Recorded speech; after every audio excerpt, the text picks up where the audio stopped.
শেখ সাদির নাম শুনেছেন? বালাগাল উলা কাশাফাদ দুজা, এই কবিতাটার রচয়িতা ইরানের বিখ্যাত এক কবি। উনি একবার আর্থিক সমস্যার মধ্যে দিয়ে সময় কাটাচ্ছেন, টাকা নাই, পয়সা নাই, পায়ে দেওয়ার মতো জুতা নাই। উনি খুব দুঃখ পেলেন, হায় রে, আমি ইরানের এত বড় কবি, আমার পায়ে দেওয়ার মতো জুতা নাই। দুঃখ ভরা মন নিয়ে রাস্তায় হাঁটতে বেরোলেন। হাঁটতে হাঁটতে হঠাৎ দেখলেন একটা লোক শুয়ে শুয়ে কাঁদছে, ওই লোকটার দুইটা পাই নাই, পাই নাই।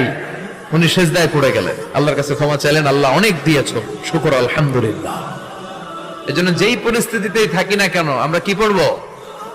জোরে বলেন, কি পড়বো? এজন্য কানাতু মিনাল ইসলাম, অল্পে তুষ্ট থাকার নাম হলো ইসলাম। সম্পদ লাগবে কিন্তু সম্পদের পাহাড় লাগবে না, ঠিক কি না? অল্প খান, অল্প পড়েন, অল্প জমান, অল্পের ভেতরে বরকত ঢুকায়া দিছে কে? দেখবেন যাদের সম্পদ অল্প তারা সুখী বেশি। জরিপে এটা দেখা গিয়েছে, অনেক সার্ভেতে এটা এসেছে, যারা সম্পদশালী এরা দুঃখী বেশি, এদের দুঃখ বেশি, টেনশন বেশি। খুব স্বাভাবিক, টাকা যার বেশি রোগ তার বেশি, টাকা যার বেশি টেনশন তার বেশি, টাকা যার বেশি ঘরে শান্তি তার কম। আছে না নাই? ঘরের ভেতরে অশান্তি, ছেলে কথা শোনে না, ছেলে টানে গাঞ্জা, মেয়ে করে পরকিয়া। আছে না নাই? স্ত্রী কথা শোনে না, ভালোবাসা নাই, ঘরটা জাহান্নামের টুকরা। রোগ বালাই, এক একটা হসপিটাল বিল পরিশোধ করতে মাসে 5 লাখ 10 লাখ। আছে না নাই? কিছু খেতে পারে না, ডাক্তার একেবারে ডায়েট মেনু বেঁধে দিয়েছে। ডায়েট, ভেরি ডায়েট মেনু, এটা এটা এটা এটা কিছুই খাবেন না, শুধু গরু খাবেন না, খাসি খাবেন না, চিংড়ি খাবেন না, খালি ঘাস খাবেন। ইচ্ছে মতো ঘাস খাবেন, মানে ঘাস জাতীয় যত আইটেম আছে সব খাবেন। শাক খাবেন, সবজি খাবেন, সালাদ খাবেন। গরু, চিংড়ি, মুরগি, গোশত, ইলিশ কিছু খেতে পারে না। তাহলে রোগ বেশি, খাওয়ার মজা নাই, ঘরে সাংসারিক শান্তি নাই, খালি বেড়া মার বেড়া, ঠিক কিনা?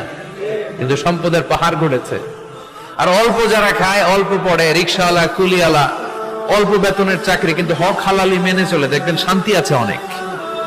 হ্যাঁ, বাসা ভাড়া দেয়, ফ্যামিলি চালায়, বাচ্চাদের স্কুল বিল, এরপরও মাস শেষে 1-2 হাজার টাকা হাতে থেকে যায়। আর ওর প্রতি মাসে 10 কোটি টাকা ইনকাম, তারপরও ব্যাংকের ঋণ আছে না নাই? সুখ কারে বলে? কিভাবে আপনি সুখকে ডিফাইন করবেন? সুখ তো টাকায় কিনা যায় না, শান্তি টাকা দিয়ে হয় না, শান্তি দেওয়ার মালিক কে? শান্তি আছে অল্প খেয়ে শুকর করার মধ্যে, শান্তি আছে আলহামদুলিল্লাহর মধ্যে। চিল্লায় বলেন ঠিক কিনা? এজন্য অল্প খাবো, অল্প পড়বো, অল্প জামাবো, অল্পের ভেতরে বরকত দিয়েছে কে? দেখেন, ধনী ভাইরা খেতে পারে না, কিন্তু রিকশালার কি সমস্যা হয়?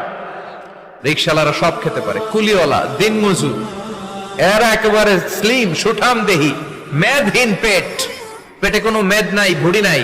আর কোটিপতিদের মেদ আছে না নাই? এত বড় বড় পেট, ঠিক কিনা? আমাদেরও পেট আছে, তবে হালাল পেট, এটা হারাম টাকা দিয়ে এই ভুড়ি বানাই নাই আমরা। চিল্লায় বলেন ঠিক কিনা? রিকশাওয়ালা, কুলিওয়ালা নিজেও নামাজ পড়ে, বউ নামাজ পড়ে, বাচ্চাটাও নামাজ পড়ে, রিকশা চালায় আর জিকির করে লা ইলাহা